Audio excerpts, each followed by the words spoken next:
1 dead and 6 injured in road accident. Police recover weapons in 2 separate foot patrols. And tickets for FIFA event selling fast.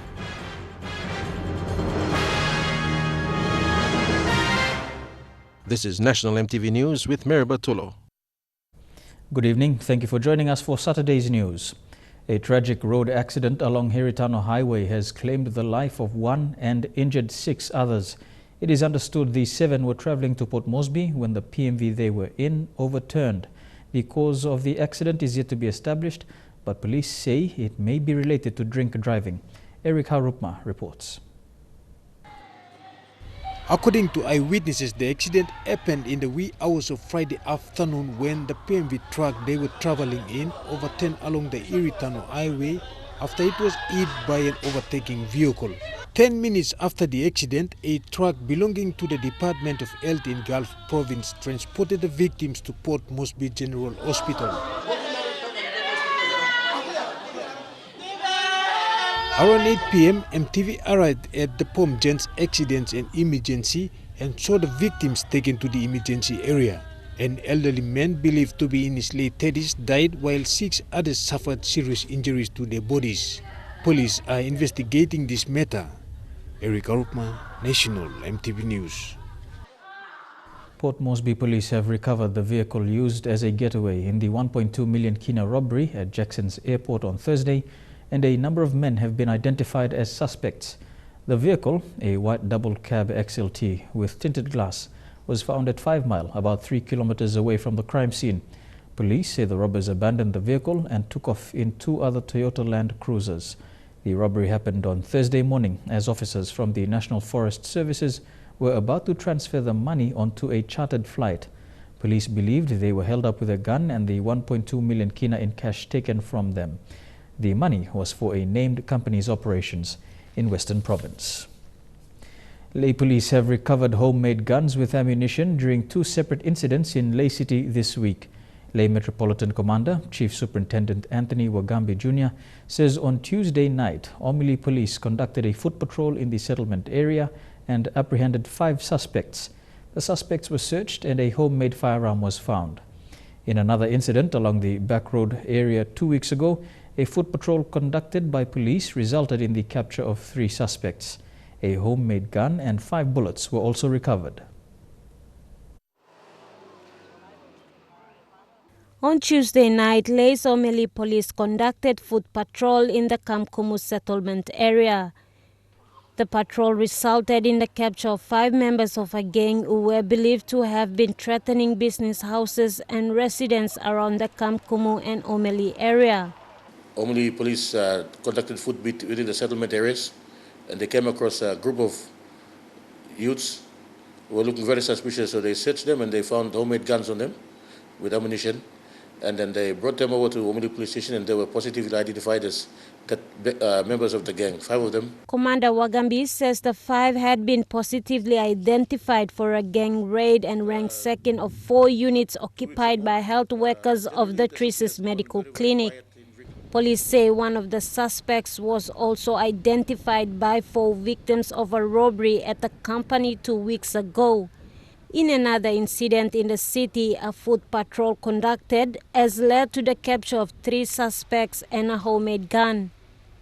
One of the suspects is an escapee from the mass breakout at Buimo jail earlier this year. An escapee who escaped during the mass breakout, and he was causing problems around the center market area. So when police went to attend to that, they fired a shot at police. Reinforcements went in and they escaped.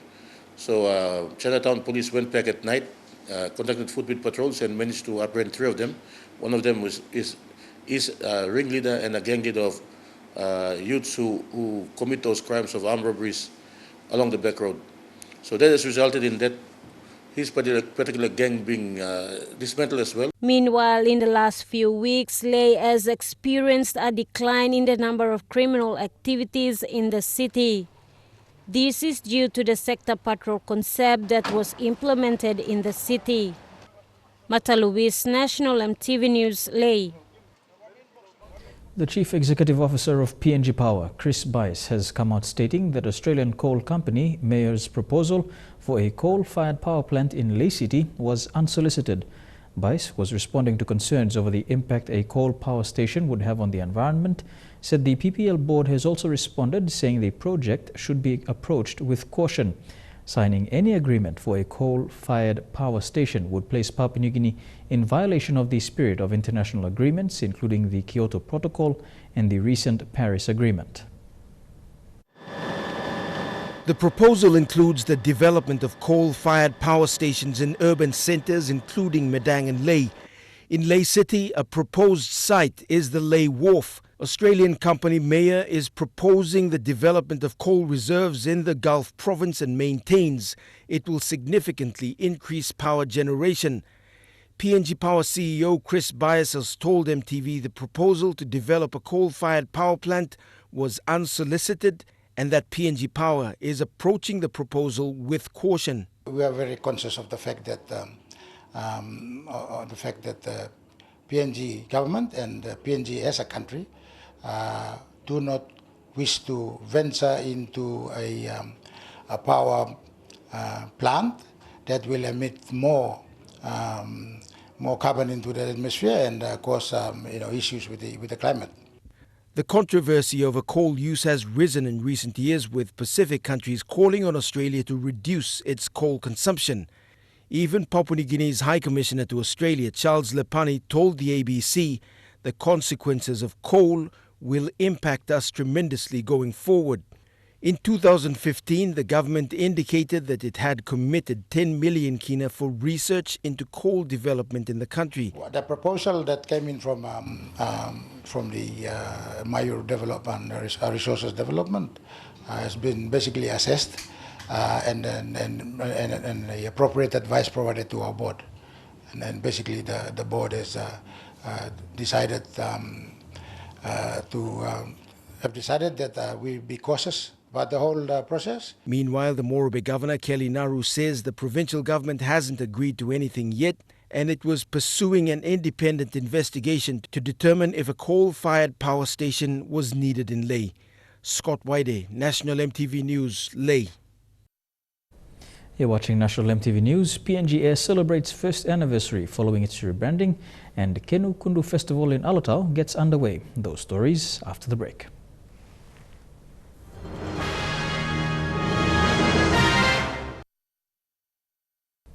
Welcome back to National EMTV News. Airline operator PNG Air is celebrating its first anniversary of providing air services in the country. The celebration follows the rebranding exercise last year, where the airline company changed its name to PNG Air to suit the growing market. It was also a milestone achievement where the new ATR 72-600 aircraft was introduced into its fleet. On November 4, 2015, the airline operator traded as PNG Air Limited and commissioned its first new ATR 72-600 aircraft, Alpha Tango Romeo. The maiden flight was to Ley, Morobe Province under the command of Captains Jerome Boneto and Rafael Kome, where the new aircraft was given a welcome washdown. And today PNG Air celebrates its first anniversary. It's PNG's next generation airline of choice and symbol of fleet transformation, people connecting people. There's so much efficient connections people make, and as employees, and we must uphold the safety comes first. Especially with the rebranding, congratulations. The airline has come a long way and we're so happy and proud to be part of it.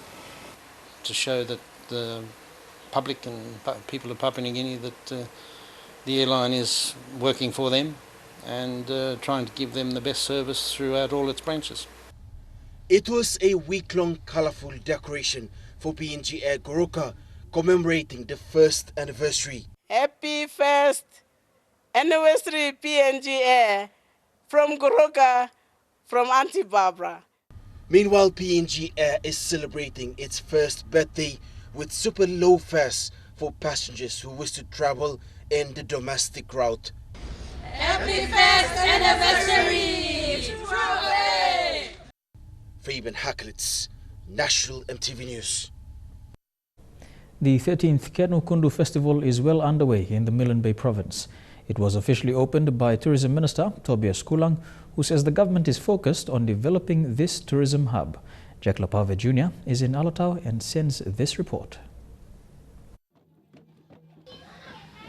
With Milne Bay the focus on developing tourism in the country, Minister responsible Tobias Kulang arrived this morning in Alatau to open the 3-day festival. Local MP and Planning Minister Charles Abel accompanied the Tourism Minister to the festival grounds. The delegation went straight to the jetty for a glimpse of the showcasing of canoe paddling. Prior to opening the festival, Minister Kulang announced the responsibility Milne Bay people will play to achieve the tourism agenda. This industry, you know something lo plan. This industry, if we build them good, it means once lean lo pocket play me. This year's focus is redirecting the roles of the festival to sustain itself. The Milne Bay provincial government invested 100,000 kina to support the show. And for that reason, I want to thank the administration for supporting the partnership that we have, and we have put forward the seed money, and we will continue to do so. Despite the slow start, many turned up in numbers to be part of the celebrations.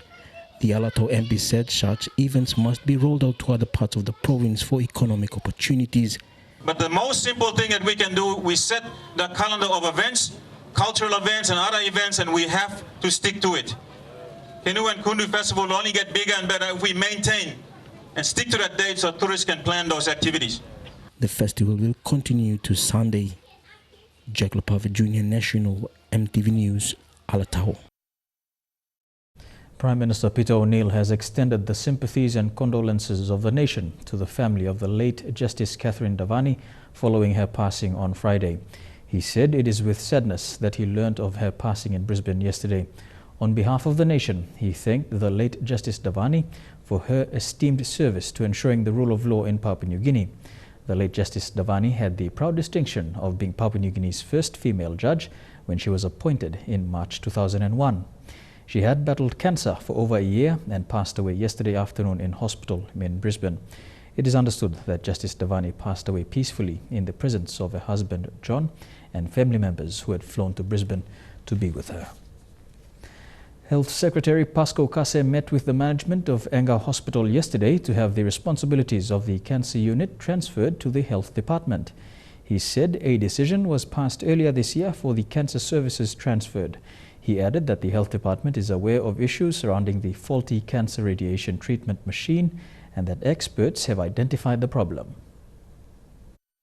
We're talking with the management and the board about how to rearrange the cancer services here so that the management and board of Engau take charge of the cancer services while the Health Department concentrate on policy setting and monitoring of the health services. So these are big decisions that last 2 weeks I have dispatched a team through my Deputy Secretary Public Health to have the initial discussions with Engau. Tickets selling out for FIFA Under-20 Women's World Cup. More teams arrive and Venezuela's debut at the World Cup. Those stories in Trukai Sports when we come back.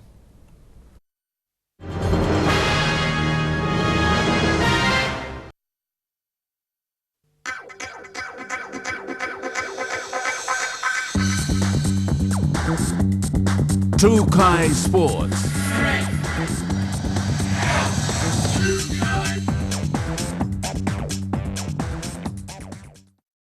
Welcome to Trukai Sports. A full house is expected for the opening match of the FIFA Under-20 Women's World Cup at Sir John Guy Stadium on the 13th of November as tickets are selling out fast. As of yesterday, grandstand tickets had sold out with only outer stand and the goal post tickets still available. Still on football, teams from Brazil and the Korean Republic will touch down in Port Moresby tomorrow. Venezuela was the first team to arrive in the country on Thursday for the 2016 FIFA Under-20 Women's World Cup in Port Moresby. Brazil will arrive in Port Moresby tomorrow. The first match will be with host nation Papua New Guinea. Tomorrow will also see the arrival of Korea Republic, the third football team to arrive in the country. Joining them will be Germany, Spain, Sweden and Korea DPR on Tuesday, November 8th. followed by Nigeria, Canada, France and Japan on Wednesday. Ghana, Mexico, New Zealand and the USA are expected on Thursday. The FIFA Under-20 Women's World Cup will kick off on Sunday, November 13th. The first matches will be played between Sweden and Korea DPR, followed by PNG and Brazil at the Sejonggai Stadium. While at Bava Stadium, Spain will take on Canada, followed by Japan and Nigeria. Elijah Levet, National MTV Sports. Venezuela will be making their FIFA Under-20 Women's World Cup debut in Papua New Guinea, a landmark achievement secured by their second place in the South American qualifying competition. It's the first time they have ever finished in the continent's top 4 in their age group. Venezuela finished runners-up in Group A of the regional qualifiers behind Brazil, the only team to beat La Vinotinto in the whole tournament. A subsequent run of 3 straight wins that came to an end in the first match of the final 4-team round-robin pace, when they let slip a 2-goal lead to draw 2-2 with Argentina. A goalless draw with Brazil then followed after, which the Venezuelans came from behind to beat Colombia 2-1 and took second place overall, clinching their ticket to Papua New Guinea 2016. Arriving in PNG on Thursday, the team had their first training session at the Bicini grounds late yesterday. Despite the Port Moresby heat that seems scorching to the South Americans, who have adapted well with the climate. Feels pretty comfortable here because we train in this type of climate over in Venezuela, so it's about the same. Though making their first appearance in the Under-20 Women's World Cup, a confident captain, Lourdes Moreno, said the team have gone through various training camps and overseas tours leading up to the tournament, and she's quite confident with the squad. Participated in the U17 World Cup, and so she has a little bit of experience, but the U20 World Cup is her first time and it's a different level of play, but she believes that we've prepared very well and we've had many trips and we've practiced very hard. The South Americans have every reason to believe they can acquit themselves on the world stage, with the current squad including 9 players who helped the Under-17 squad reach a historic 4th place at the FIFA Under-17 Women's World Cup in Costa Rica 2 years back.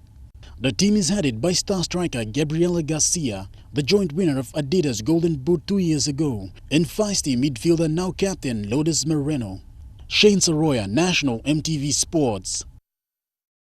To cricket, and after losing by 106 runs to Hong Kong yesterday in the first of 3 ODI matches, the Hebo Barramundis are now recuperating as they look forward to their next encounter tomorrow. Though they lost the first match, skipper Asad Vala said they had the opportunity to assess their opponent's prowess and are preparing to bring their best to the crease tomorrow. Yesterday's match saw Hong Kong execute brilliant bowling techniques that cost the Barras 3 consecutive wickets, one of which was the last of the top-order batsman Tony Ura. This win for Hong Kong may be seen as a comeback since their last meet in Townsville in 2014, which saw the Barras defeating them to claim ODI status. Tomorrow, the Barramundis will have to prove that they are a side to be reckoned with, and good luck to them. The PNG High Performance Centre will be running a 3-day strength and conditioning coaches workshop in Port Moresby from the 11th to the 13th of this month. The workshop seeks to develop strength and conditioning coaches for community clubs who want to lift their players' fitness levels. The 3-day course will help coaches already practicing at community and provincial level to better understand their athletes and the type of training they should provide. Sports Science Manager Tom Frost said this is an opportunity for coaches across the board, especially at community level, as it will help them better perform their duties at a higher level. Performance Sport will be running an Oceania sports education program for strength and conditioning next Friday, Saturday and Sunday here at the Aquatic Centre, Tarama Aquatic and Indoor Centre. We've got our high performance staff that will be running the course. During the course we're going to cover things such as long-term athlete development, functional movement screens and how we apply them to our sports, general conditioning principles and how we can start to apply some science to how we coach athletes at a community level. He says individuals involved with developing and promoting sport, physical education, leisure and recreation, and using sport to promote social awareness of social concerns are encouraged to apply. The information brochures are also online on our Facebook page. If you have a look at the Facebook page for High Performance Sport. contact if you have any details to events.highperformancepng@gmail.com, and we can send through the application forms if you're not able to come in and pick those up. The course will provide fundamental knowledge of skills and understanding to apply, design training programs to improve the performance of individuals at club and provincial level. The 3-day course is significant in the sense of helping coaches create training programs for individual players depending on the type of sport. All applicants will be screened for competency before accepted to attend the course. Godwin Eki, National EMTV Sports. And there in Strukai Sports, we'll have for you the weather details for the next 24 hours after these messages. Strukai Sports.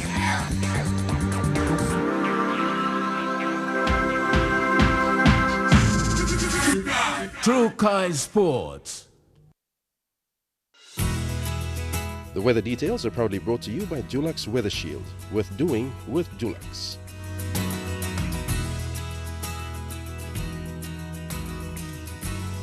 Here's a look at the weather in the southern region. Port Moresby, a shower or two with possible thunderstorms. Fine weather in Daru and Kerama. A chance of rain and showers in Alotau and Popondetta. To the Omasi region, partly cloudy in Lae. Fine weather in Madang, Wewak and Vanimo. Cloudy weather in Wau. To the New Guinea Islands region, fine weather in Lorengau and Kavieng. A shower or two in Kokpo, Rabaul and Kimbe. Rain and showers in Buka. And in the Highlands region, Mount Hagen, a shower or two with possible thunderstorms. Cloudy with periods of chances of rain and showers in Goroka and Kundiawa. The same for Mendi and Wabag.